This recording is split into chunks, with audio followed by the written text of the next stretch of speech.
Hepinize merhaba arkadaşlar. Bugün sizlerle birlikte bir alet ve şey tanıtımı yapıyorum.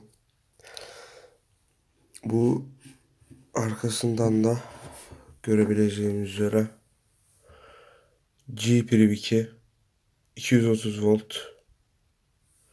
Şöyle göstereyim. Likitim de bu. Soldaki likiti kullanıyorum. Şunu. Yani bakalım. Şurada şey var. Big Boss'un Sunshine şeyini kullanıyorum. Şöyle şeyini de göstereyim. Nikotin şöyle odaklarsa bu şekilde. Neyse bunu bir kenara koyalım. Evet. Makinemiz şu şekilde. 5 kere tıklayarak tekrar açılır. G-Priv 2 diyor. Şöyle odaklayacağım. Yani dokunmatik bir ekran. Kilit var şu an. Şöyle gördüğünüz üzere. Screen'e basarak eğer isterseniz mesela morda yapabiliyorsunuz. Göstereyim. Şu an iyi çekmiyor şeyini. Neyse boş verin işte. Şu an mor oldu. Şu an mavi gibi mi gözüküyor? Evet şu an gördüğünüz üzere mor. Hoppa. Gördüğünüz üzere mor. Tamam. Oldu. Tekrar 5 kere bastığımızda power after OK deyin. Kapanır. Şimdi bende 2 tane ekip var. Buna bakmıştık. Bunu boş verelim. Bu ne? Bu 0,6 şeylik nikotin var bunda. Big Boss'un Arteon. Bunun da şeyi vardı bakalım. Burada. Bir dakika. Açmam birazcık zor olacak. Bu video birazcık kalitesiz olabilir. Ondan dolayı kusura bakmayın. Şuradan açayım.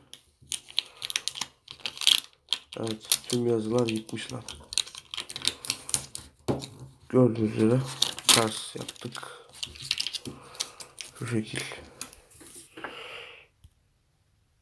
Şöyle göstereyim. Ardından buraya göster. Big Boss Arteon. Genellikle yurt dışından çarptırıyorum ben. Neyse şimdi bir buhar testi yapalım. Ardından videoyu kapatalım arkadaşlar. Bu likitimiz de böyle. Bu arada bu aleti ben Londra'dan aldık. Yani şöyle başı falan modifiyeli. Neyse açalım bir aleti.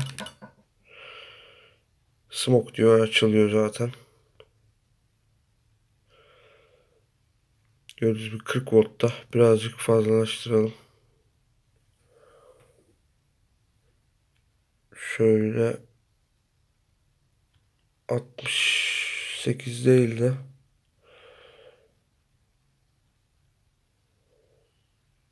65 yeterlidir. Kilidimizi açalım.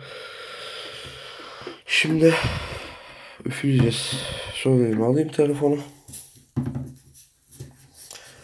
Şöyle yapalım. Başlıyorum izninizle.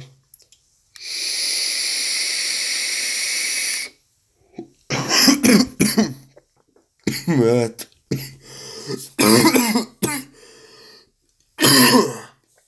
Birazcık gerçekten ağır bir likit. Kusura bakmayın şimdi el aleme laf olacak ya. Gerçekten. Çekemiyor o bu şu. Ama yani gerçekten uykum var şu an ondan dolayıdır emin olun. Bir de bu şekilde çekelim bakalım nasıl olacak.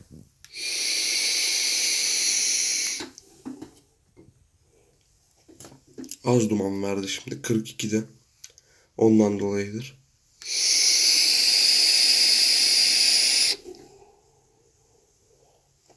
Şimdi bu şekilde bir duman vermesi oldu. Yani gerçekten az önce öksürdüm. Kusura bakmayın. Böyle talihsizlikler olabilir. Neyse. Kendinize iyi bakın. Görüşmek üzere. Hoşça kalın.